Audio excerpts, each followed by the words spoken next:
অনেকবার ধরা খাইছি স্পিড গানে।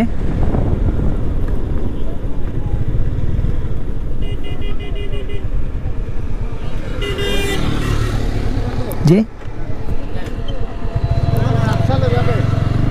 চেকপোস্ট ধরছিল, তারপর বলে যান। এই রাস্তায় আপনার 60+ হইলেই তারা ধরে বা মামলা দেওয়ার একটা চান্স থাকে। তা আপনারা সেফলি রাইড করবেন, ওভার স্পিডিং করবেন না, কষ্টের টাকা যেন শুধু শুধু নষ্ট না হয়। তো এখন বাজে হচ্ছে 12টা, আমি এখন আছি 2500 রোডে। এই রাস্তাগুলোয় চেকপোস্ট আছে, আপনারা সেফলি রাইড করবেন।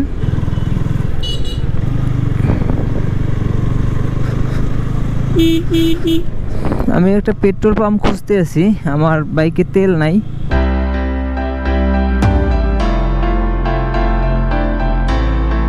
কাঞ্চন সেতু বুলতা সোজা।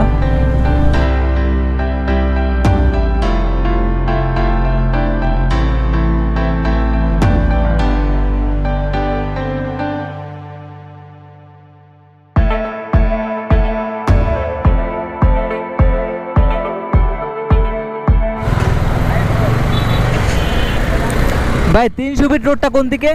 300 ফিট রোড কোন দিকে? ডান দিকে?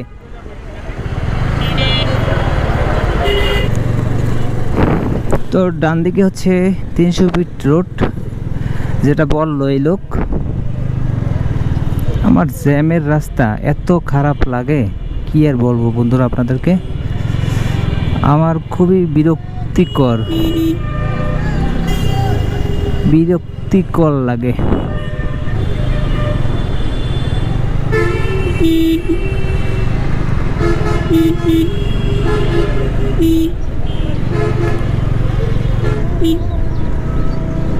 এখানে রাস্তা এখনো কাজ চলতেছে, যেটা দেখা যাইতেছে। রাস্তা তো পুরো ওকে না, গাড়ি নেই কোনো, আসলে বুঝতে পারতেছি না কোথায় আসলাম।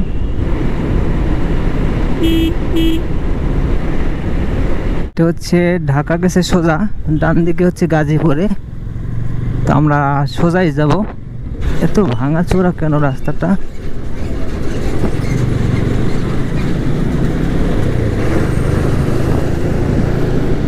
কাজ চলতে আছে তো খুব ভাঙা, কাজের গতি আসলে খুবই কম। রাস্তাটা ফ্রেশ পাইলাম। তো এই রাস্তাটা কিন্তু আমি ফার্স্ট টাইম আসলাম, আমি জানি না যে কিভাবে কি যেতে হবে। তো এক্সপ্রেস ওয়েতে আমরা এখন উঠে যাচ্ছি। 60, এইটা 60, ওইটা 80 লেন, ওইটা 80 লেন। তো এক্সপ্রেস ওইটা খুবই সুন্দর। আমি ফার্স্ট টাইম আসলাম, এক্সপিরিয়েন্সটা শেয়ার করতেছি, আমার কাছে খুবই ভালো লাগতেছে। ইন্ডিয়ার মতো মনে হয়। ওইটা 40, 60, 80 তিনটায় স্পিড লিমিট, ভালো লাগতেছে। 60, তো আমার মনে হয় 80-তে চালানোটাই বেটার হবে, কারণ 60-এ আমার পোষাইতেছে না। তো সিগন্যাল দিয়ে 80-তে উঠাই।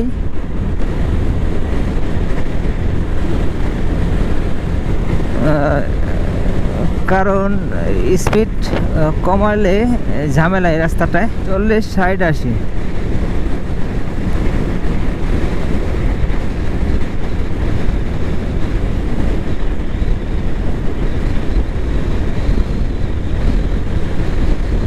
তো এই অবস্থায় আমার মাইলেজ পাইতেছে 48+7, মানে প্রায় 49। তো স্পিড আছে 80-র মধ্যে, কিন্তু তারা কিন্তু বেশি স্পিডে চালাইতেছে। আমি 80-র উপরে নিব না, কারণ আমার পকেটের টাকা কামড়ায় না যে আমি এটা স্পিড গানে ধরা খাই। বারবার তো আর ছাড় দেবে না, অনেকবার ধরা খাইছি স্পিড গানে। তো আপনারাও সেফলি রাইড করবেন।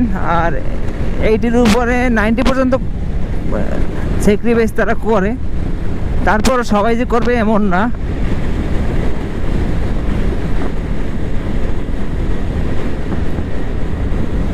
ওয়াও, ওরে বাবা, এই জায়গায় একটা ভাঙা গর্ত। এই গর্তগুলো তো রিস্কি, দেখেন তো। যারা ফার্স্ট টাইম আসছে তাদের জন্য তো রিস্কি, আমার জন্য তো ফার্স্ট টাইম। সেকেন্ড টাইম আসছে তো তারা জানে যে এটা আছে। তো সবাই আসলে স্পিড মেনটেন করে চলতেছে না, 60 লেনে তারা এইটি চালাইতেছে। এর থেকে ওভারটেকিং লেন করলে মনে হয় বেশি ভালো হতো। ওয়াও ওয়াও, অসাধারণ উন্নয়নের ছোঁয়া। না দেখলে আসলে বোঝা যাবে না যে উন্নয়ন বলতে কি। ঢাকা সিটিতে আসতে হবে।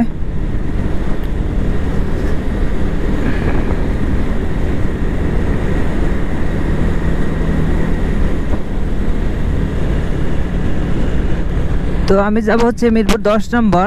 তো এখান থেকে মেবি আমার ফ্লাইওভারে উঠতে হবে। এই রাস্তাগুলো আমি বাইক নিয়ে কখনোই আসি নাই, আর 300 ফিটে তো আসি নাই বাসেও। 300 ফিটে একদম নিউ। তো এখানে হচ্ছে পূর্বাচল, কুড়িল সামনে, জলশিরি আবাসন বামে। তো মিরপুর কোনটা দিয়ে যাইতে হবে এটা আমি তো বুঝতে পারতেছি রে।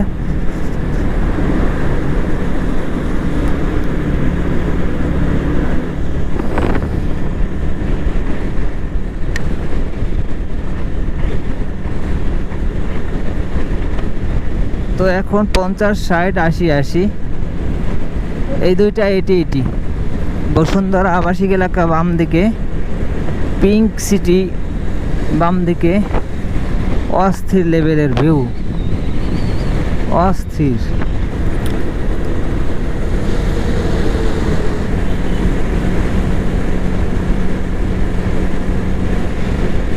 বিমানবন্দর তো আমরা যাব না, আমরা যাব হচ্ছে গিয়ে মিরপুরে।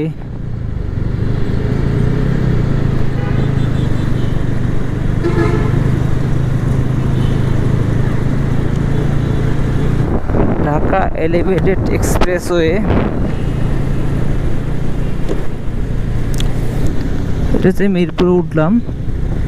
এই ফ্লাইওভারটা অনেক উপকারী। এটা না থাকলে এখানে 1 ঘন্টার জ্যামে পড়া লাগতো। তো এখন তো একদম সুন্দরভাবে জ্যামটা কাটাই চলে যাইতেছি উপর থেকে। ফার্স্ট টাইম আসছি তো চিনতে পারতেছি না কোন দিক থেকে কি যাব, আর সুন্দরভাবে লেখাও নাই যে কোন দিকে কোনটা। মাইল ফলকগুলো সুন্দরভাবে আসলে দেওয়া উচিত, জায়গার নামগুলো সুন্দরভাবে, যে এদিকে এত কিলোমিটার, এত এটা এই লোকেশন। আমাদের মতো নতুন যারা তাদের আসলে সুবিধা হবে। ঢাকা সিটিতে বাইক রাইড করতে আমার খুবই বিরক্তি লাগে। তারপরও এই রাস্তাগুলো একবার হলেও ঘুরে দেখা তো দরকার, আর সে কারণে আজকে ঘুরতে আসি। নয়তো এখানে আসার কোনো ইচ্ছাই ছিল না। আমি ইচ্ছে করলে অন্য জায়গা থেকেও মিরপুর 10 যেতে পারতাম। তো যাই হোক, আপনারকেও দেখাইলাম। এখান থেকে নেওয়ার পর একটু সামনে ঘুরে ফিরে মিরপুর। তো আজকের ব্লগটা বন্ধুরা এখানে শেষ করে দিচ্ছি। যারা এখনও আমার ইউটিউব চ্যানেলটি সাবস্ক্রাইব করেননি প্লিজ সাবস্ক্রাইব করুন, এবং যারা অলরেডি সাবস্ক্রাইব করেছেন তাদেরকে অসংখ্য ধন্যবাদ। Save ride save life.